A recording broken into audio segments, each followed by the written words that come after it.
Hola Willy, ¿cómo estás? ¿Cómo estás, Robert? Qué gusto verte otra vez. Es un gusto poder conectarnos y hoy martes, como todos los martes, tenemos nuevos temas de conversación y el día de hoy vamos a hablar sobre... El legalismo, el asesino de la gracia. Es un tema candente, ¿ah? Es un tema candente en las iglesias. ¿Por qué? Eh, Porque el énfasis de la transformación de la vida del creyente se ha medido por elementos externos. Y luego se ha exagerado, ¿no? La aplicación, entre comillas, práctica de ciertas culturas o formas de vestir o formas de hablar, ¿ya? O podríamos añadir, o normas establecidas en las iglesias como elementos también de evidencia de salvación. O sea, el problema no es las normas o los mandamientos establecidos por Dios, sino es las normas que se derivan de esos mandamientos que la iglesia ha aplicado a la vida cotidiana de los creyentes y ha restringido su libertad de decisión.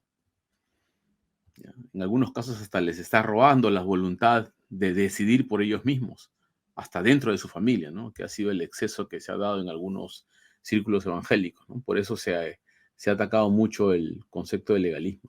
¿Qué es el legalismo? El legalismo es la exageración de normas, ¿ya? Dentro de la vida cristiana, no de los mandamientos, sino el exceso de normas. Te voy a dar un ejemplo para verlo mejor. La Biblia dice no matarás. ¿Ya? Está bien, no vamos a matar. Pero la pregunta es si los métodos anticonceptivos producen abortos. Entonces algunos han dicho, la Biblia dice no matarás. Por consiguiente, cualquier método anticonceptivo es un medio de asesinato. Esos algunos han planteado así. Y han prohibido el uso de anticonceptivos. Dicen, los cristianos deben ser libres para tener los hijos que Dios ha mandado sin ninguna restricción y por consiguiente, no deben usar métodos anticonceptivos. Entonces, ¿cuál es el legalismo ahí? La Biblia dice no matarás, pero no prohíbe tener algún método anticonceptivo. Esa es una aplicación que está fuera del pasaje. Bueno, yo admito que la pastilla del día siguiente o de repente, como me dicen algunos, la té de cobre, tienen métodos abortistas. Si es así, no se deben usar. Pero ellos están exagerando la norma de que cualquier uso de cualquier método anticonceptivo no es la voluntad divina. Y entonces ellos extienden como si fuera un mandamiento el hecho de no usar métodos anticonceptivos. Y ya le ponen una norma extra a los mandamientos de Dios. Ese es el problema en la ley. Comienzan a añadir una serie de normas que si no las cumples, estás fuera de la voluntad divina. Ese es el legalismo. Utilizar elementos externos o normas externas excesivas para regular la vida diaria de los creyentes como si fueran mandamientos de Dios, y el que no los cumple está fuera de la voluntad divina y puede perder su salvación. Esa es la crisis del legalismo, ¿no? Porque en el Antiguo Testamento la ley era un medio de salvación, pero cuando vino Cristo nos demostró que que por medio de la ley es imposible que uno se salve, ¿ya? Porque la justicia de la ley no llega a satisfacer la demanda de la justicia perfecta que Dios pretende de los creyentes. Por consiguiente, establece la salvación como gracia a través de Jesucristo para que los creyentes puedan alcanzar la salvación como digamos, como un regalo divino, porque uno no puede tener una vida perfecta. Cuando se explica eso bien en Romanos, entonces Pablo va a regular el asunto de la aplicación de las normas del Antiguo Testamento o los mandamientos del Antiguo Testamento y las aplicaciones que ahora se usan excesivamente. Como por ejemplo, si no usas corbata en el culto, ¿ya? Si no usas corbata en el culto, estás faltándole al Señor. O sea, reducen la fe a simplemente una forma de vestimenta, ¿no? Y no hacen ver que la santidad interna, que la conducta interna, que la comunión con Dios es más importante que usar corbata. Es mucho más importante. Y esa es la crisis con el legalismo, ¿no? Reduce la fe solamente a elementos externos, entre comillas, medibles por los hombres.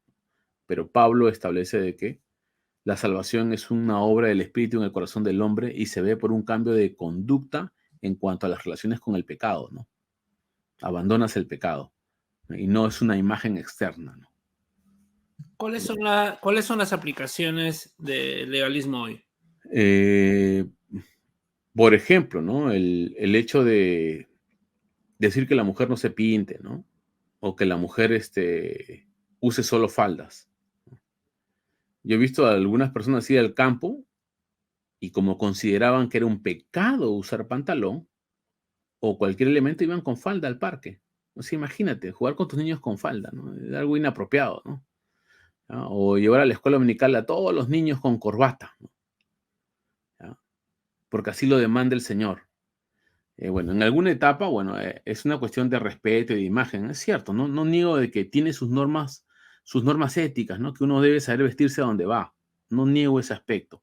Pero elevarla a categoría de salvación, que si no vienes así, entonces estás faltando al Señor y estás, digamos, en cierta manera, dando mal ejemplo de tu vida espiritual. He ahí el problema del legalismo, que eleva ciertas normas a tal categoría de que si no las haces te sientes culpable y condenado. Por eso es que algunos han rechazado las prácticas del legalismo, ¿no? Se han liberado, por ejemplo. Han roto ciertos esquemas y Dios ha seguido bendiciéndolos porque Pablo dice, estad firmes en la gracia, ¿no? Estad firmes en la libertad con que Cristo os hizo libres, ¿no?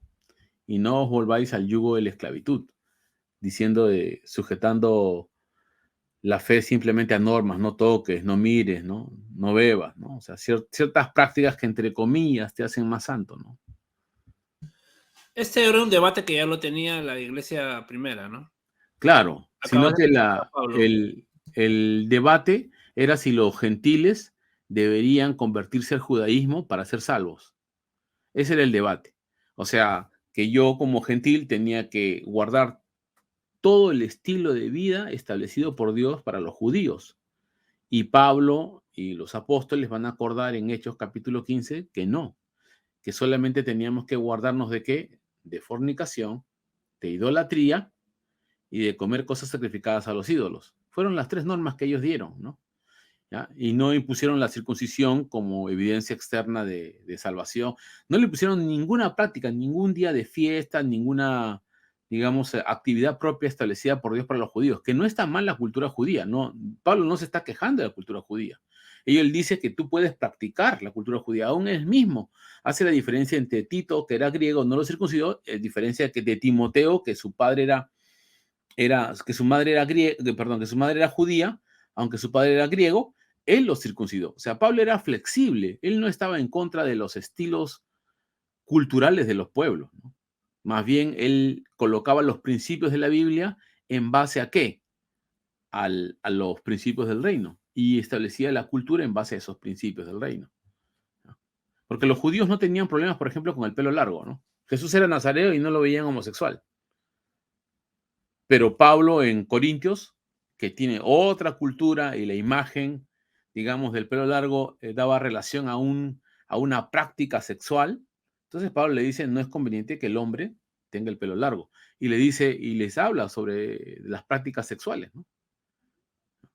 No se mete a su vida íntima, por supuesto, solo regula los mandamientos que Dios ha establecido para establecer una relación de amor. Por ejemplo, en cuanto a relaciones sentimentales, ¿no? Las iglesias pentecostales ponen tantas normas a las relaciones para evitar la fornicación e increíblemente tienen un alto índice de fornicación.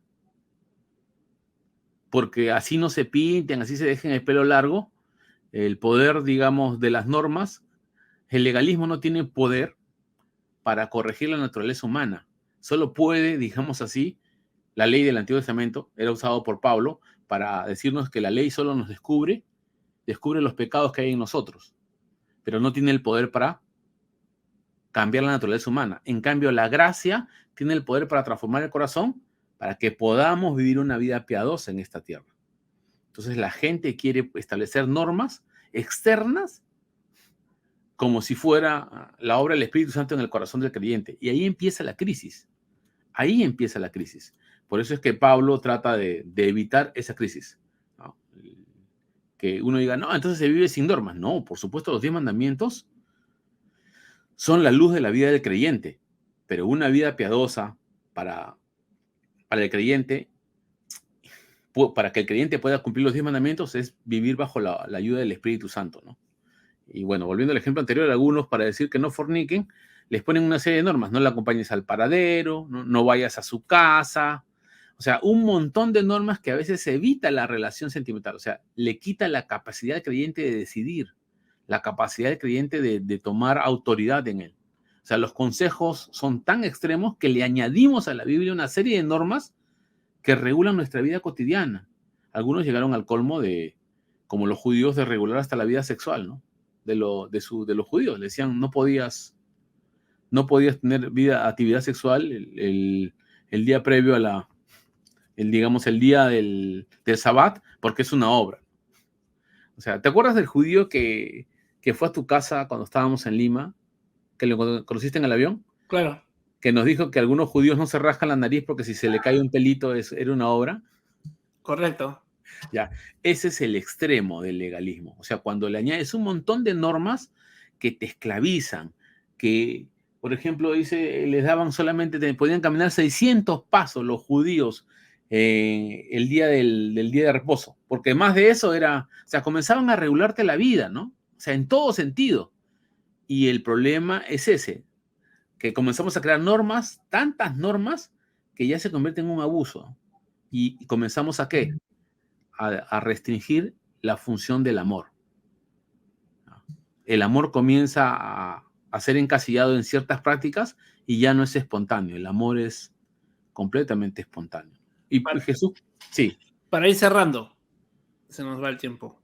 ¿Cuál sería el balance para vivir una vida sana? El balance lo establece Pablo, ¿no? Vivir bajo la libertad de la gracia. No niego de que hay mandamientos y que vamos a tener normas, pero no una serie excesiva de normas. Como los padres, tú llegas a las 10 de la noche y debes llegar a las 10 de la noche. ¿Ya? Y es cierto, te doy normas para cuidarte, ¿no? O como la sociedad establece ciertas normas, pero el abuso excesivo en que quebranta tu voluntad, que no tienes capacidad de decidir, o que si no sigues las normas estás condenado, ¿ya? Invadiendo la voluntad de Dios para salvar al ser humano, no por obras, ahí uno tendría que comenzar a tomar sus puntos de cuidado, ¿no? Porque está invadiendo ya excesivamente ciertas conductas en el hogar, ¿no?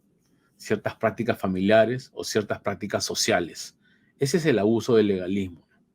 Cuando empieza ya a normar todo, toda tu vida. Y tienen una perspectiva negativa, porque las normas hacen que tengas una perspectiva negativa de todo. Si no las cumples, estás condenando, acusando, cuestionando, atacando, renegando, o sea, todas digamos, las consecuencias de no poder cumplir el exceso de normas que se da, porque ningún ser humano es perfecto, pues. ¿Ya? Y el exceso de normas lo único que causa en ti es un cargo inmenso de conciencia.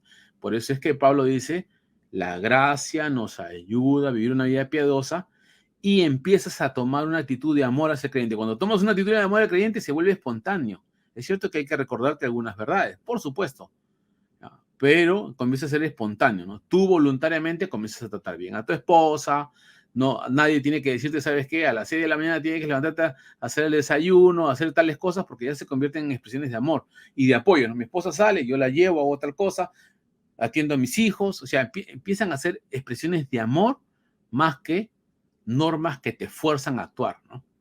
Esa es la crisis con el legalismo. Bueno, Willy, muchas gracias. ¿Podrías orar por nosotros, por favor? Por supuesto, vamos a orar. Padre, te damos gracias en el nombre de Jesús por este tiempo y te pido que nos ayudes a reflexionar sobre en qué aspecto hemos perdido el amor por causa del exceso de normas. Señor, danos coherencia para tener una actitud de misericordia, de compasión, de amor y no irnos tampoco al otro extremo, ¿no? De la supergracia, ¿no? Donde no se regula ni siquiera se cuestiona los pecados de los hermanos. No, esa no es la idea, Señor, sino más bien vivir una vida piadosa y decir como Pablo, ya no vivo yo, mas Cristo vive en mí, y lo que ahora vivo en la gracia, lo vivo en la fe del Hijo de Dios, el cual me amó y se entregó a sí mismo por mí. Gracias, Señor, de todo corazón. Amén. Amén. Nos vemos la próxima semana. Nos vemos, Robert. Bendiciones. Bendiciones.